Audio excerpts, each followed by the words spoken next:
Hello again. So how did you get on with creating vision or having a look at your business's vision? Hopefully it's got one. Hopefully you've got some sort of vision for your business unit or your team. If you haven't though, don't worry. A lot of businesses seem to get by with just this intuitive understanding of where they're going, but without a clear vision. So you're in good company. However, you do need to get a vision. And once you've got your vision, you've got this compelling idea of where the business is going, you then need to create some sort of strategic framework that will help you to get there. Now, there are vast books and hundreds and hundreds and hundreds of them, which will help you to devise strategy and then to implement it. And in the time we've got, I can't give you huge amounts. But what I will do is give you some simple ideas which are drawn from some very popular work, so you can read up more on these. Now, I'm a great fan of the strategic framework or the strategic delivery framework created by Kaplan and Norton. And the details of their books are in the text.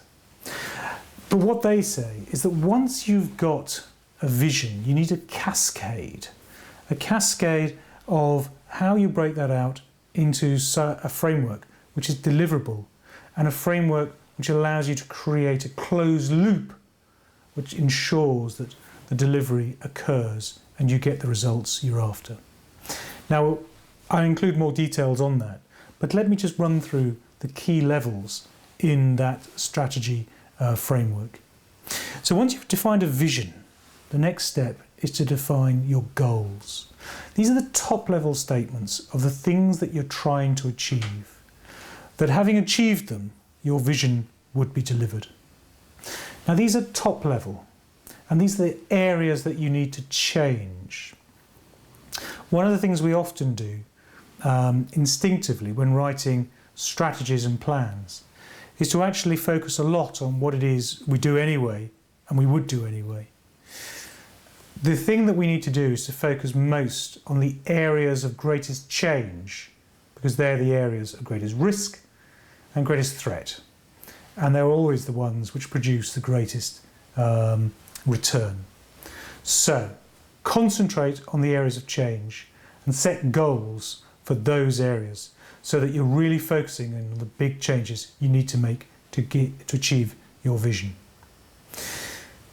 Then once you define your goals, you define the outcomes that will have been created such that those goals can be achieved. So this is then a description of the states that exist such that the goals will have been achieved.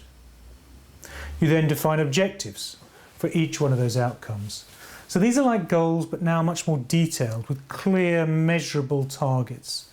And if you've got 4, 5, 6, 8 goals, you may be having the same number of objectives for each one of those goals. So you're going to get more and more complexity once you get down to that level. And then the final level of detail is the individual tasks. You break things down into a set of tasks which will ensure that your objectives have been achieved. So we start with the overarching vision. We work our way down to some top-level change goals. We then talk about the outcomes that need to have been achieved, define the objectives in reasonably high-level detail, and then all the detail of the deliverables, the tasks that exist below that.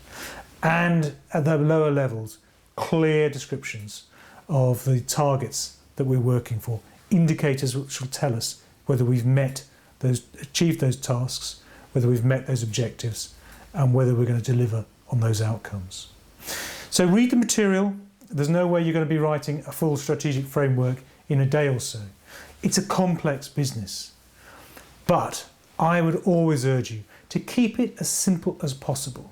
The simpler and more coherent the strategic framework, the better the chance of success.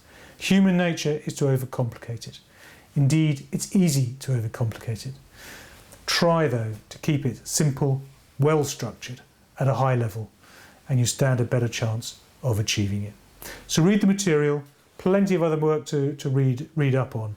And if you want to know more about this area, then do contact me. It's a vast area, but as a leader, you do need to have a good idea of what a strategy looks like and how you might be able to structure a complete strategy framework. Good luck with the reading, and then we'll carry on this theme in the next segment tomorrow.